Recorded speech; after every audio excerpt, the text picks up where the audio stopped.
Hi everyone, it's great to see you.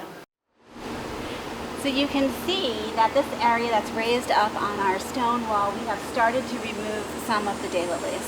So those have been relocated over to the side garden. Hopefully in the next week or so we'll get the rest dug up. We're trying to be careful of the irrigation line that's here. This one I've already dug into like 3 times in the past, so I feel like I should know where it is, but that doesn't always happen as I'm digging. But I want to show you how I'm trimming back the daylilies as I move them. So if you take a look at this daylily, you can see that I trimmed back some of the bud stalks earlier in the season when they were still pretty live. Now they're like really dried up. I can just reach in there and pull these out, no problem.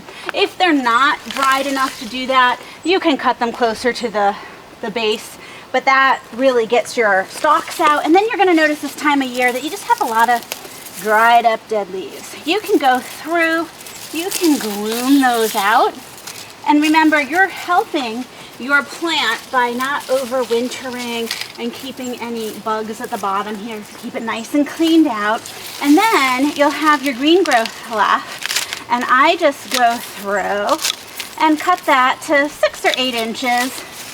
It'll leave plenty of leaf for photosynthesis, and it starts to help keep our gardens that are getting slightly out of control this year a little bit more in control.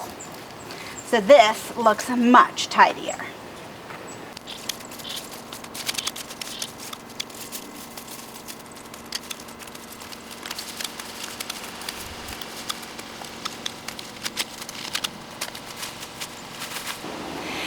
So you can see that these plants look a lot tidier. It's just going to be so much easier going into fall, keeping things in order, keeping your plants healthy if you do a little of this routine maintenance as you go along. Thanks so much for joining me, and I'll see you in the next video.